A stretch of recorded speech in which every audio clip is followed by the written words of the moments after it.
Prefeitura Municipal de Cuiabá, trabalhando e cuidando da gente.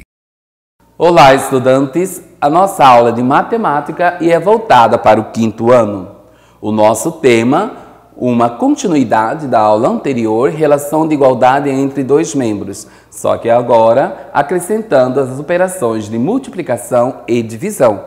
E quem está com vocês, professor Luiz Mauro Costa Nunes. Na aula passada falamos sobre a relação de igualdade entre dois membros envolvendo a adição e a subtração. Agora veremos a mesma relação, incluindo também a multiplicação e a divisão, ou seja, a igualdade permanece com a ideia de equivalência, que coisas diferentes representam a mesma quantidade. Observe aqui na multiplicação, eu tenho 10 vezes 2 é 20, que é igual a 2 vezes 10, que também é 20. Então aqui, esses valores são equivalentes. Aqui, na multiplicação, é interessante, porque vale a máxima, a ordem dos fatores não vai alterar o resultado, que é o produto. Aqui eu tenho já uma divisão, 30 dividido por 2 é 15, e 75 dividido por 5 também é 15. Então, aparece que os algarismos, os números aqui são diferentes, mas a equivalência permanece. Vamos entender a relação de equivalência assim. Mais uma vez, usando a balança com 2 pratos. A balança baixa está equilibrada. Observe que cada prato tem uma massa de 8 quilos. O que acontecerá se a massa de cada prato da balança anterior for dividida por 2? Então, eu tenho aqui 8 dividido por 2 é 4, 8 dividido por 2 é 4, ou seja, eu dividi ambos os lados, né? E o equilíbrio, a equivalência, permanece. E se agora eu multiplicar a massa de cada prato da balança por 2, será que a balança ficará desequilibrada? Então, observe, eu tinha 8 vezes 2, 16, 8 vezes 2, 16. Eu multipliquei por 2. A igualdade permanece. A equivalência é a mesma. Aqui vamos praticar um pouco. Um grupo de ciclistas participou de uma prova de mountain bike realizado em um parque da cidade. O percurso é sinalizado por placas com distância de 150 metros uma da outra. Então, aqui eu tenho o percurso, todos eles marcados, então, com placas. Entre as placas, eu tenho 150 metros distante uma da outra. Vitor, um dos participantes, contou 19 placas na primeira volta da trilha. Fernando, outro participante, chegou em primeiro lugar, completando a prova ao pedalar por 8.550 metros. Então, veja, vamos relembrar aqui 19 placas, entre as placas 150 metros e o percurso. Olha que Fernando, que chegou em primeiro lugar, ele completou, olha aqui, com 8.550 metros. Vamos analisar os dados. Se na trilha há 19 placas, como já vimos, qual o comprimento da trilha? Qual o número de voltas para completar o percurso? Se triplicarmos o percurso da prova e o número de placas contadas por Vitor, qual será a distância percorrida por cada um? Se o percurso total da prova e a distância de uma placa a outra forem divididos pela metade, qual será o comprimento do novo percurso? Dividido pela metade, você sabe, dividindo por 2. Um estudante respondeu assim: bom, número de placas, 19. Comprimento entre uma placa e outra, 150 metros. Então, o comprimento da trilha está aqui. 19 vezes 150, que dá 2.850 metros. Qual o número de voltas necessárias para completar o percurso? Bom, como ele já descobriu aqui que a trilha tem 2.850 metros, então uma volta é 2.850. 2 voltas, olha só, ele multiplicou por 2 vezes 19 vezes 150 e foi para 5.700. 3 voltas, o número de placas que ele vai enxergar é 57, multiplico por 3, que são 3 voltas, então vou ter 8.000 2.550 metros. Uma volta tem 2.850 metros, então precisa de 3 voltas para completar o percurso. Porque você lembra lá que nós vimos anteriormente que Fernando, que chegou em primeiro lugar, ele fez 8.550 metros, tá? Então, outro estudante fez diferente. Veja, como o problema indica que o percurso total é de 8.550 metros, dividindo pela distância entre as placas de 150 metros, cheguei a 57 placas.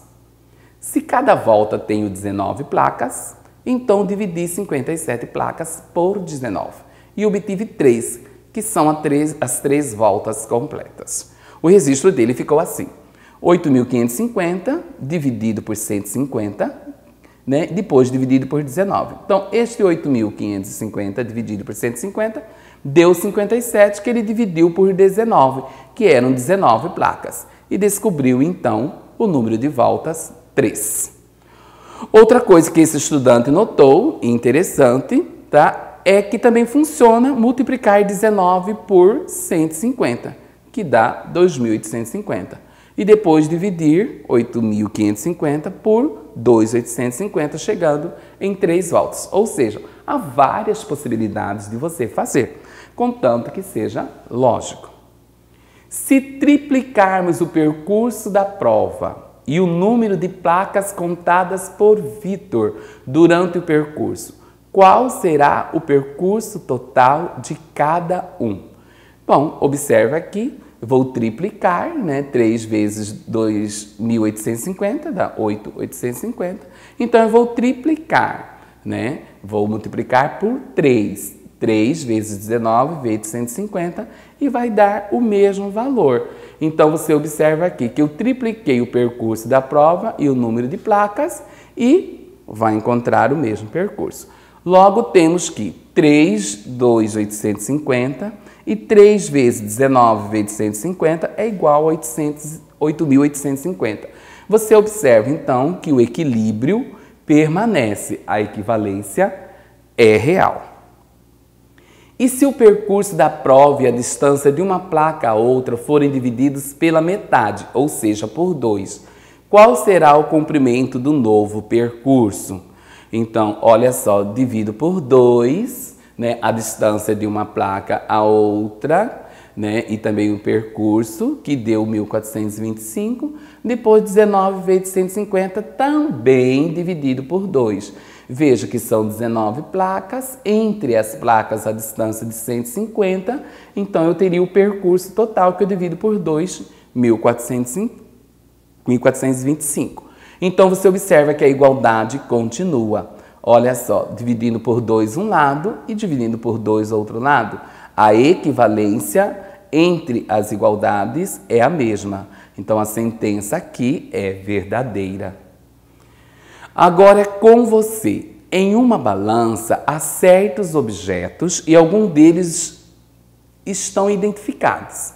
Descubra o valor das peças com interrogação. Essas aqui e essas aqui, né? As azuis e as laranjas. Então, para isso, você vai movimentar os objetos de forma que a balança esteja sempre em equilíbrio. São 2 balanças, 1 e 2, vamos ver cada uma delas. Na balança 1, observamos que 3 peças iguais resultam no valor 15. Então, eu tenho 3 peças azuis resultando no valor 15 e observa que ela está em equilíbrio. Então, eu quero descobrir qual é o valor de cada um destes objetos, de cada um destes 3 cubinhos.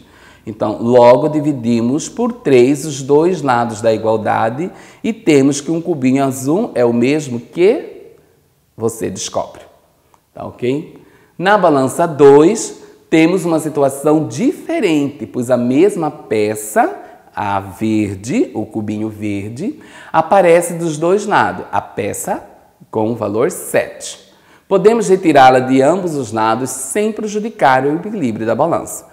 Tiro o 7 daqui, tiro o 7 desse lado, o equilíbrio permanece. Em seguida, temos 2 peças iguais com o valor de 8 unidades. Assim, podemos dividir por 2 os lados da balança. Do lado esquerdo, retiraremos uma peça e o número 8 será dividido por 2, chegando ao valor da peça laranja, que é... Bom, aí é com você, né? Você tira uma peça daqui, 7, tira outra peça, do outro prato, 7, continua em equilíbrio. Então, só ficou 8 desse lado direito e as 2 peças laranjas do lado esquerdo. Então, ele está sugerindo para você, se você dividir por 2, você descobre o valor da peça laranja. Aprendemos nesta aula que uma igualdade é equivalente a outra quando possui o mesmo resultado. Quando multiplicamos ou dividimos os membros da igualdade por um mesmo valor, o resultado permanece igual. Veja, 6 vezes 8 é 48 e 12 vezes 4 também é 48. Observe aqui que os fatores se diferem, mas o produto é o mesmo. Vale isso também para a divisão. Se 6 vezes 8 eu divido por 2 e 12 vezes 4 eu também divido por 2, então eu vou ter a igualdade permanecida, ou seja, a equivalência é a mesma. Então, se eu multiplico ou divido os 2 lados da equivalência pelo mesmo valor, a igualdade permanece. Aqui, um recado contra o coronavírus. Atenção, o Ministério da Saúde adverte: o uso das máscaras de pano não substitui as medidas de prevenção como o distanciamento social, a etiqueta respiratória e a higienização das mãos. Obrigado. Prefeitura Municipal de Cuiabá, trabalhando e cuidando da gente.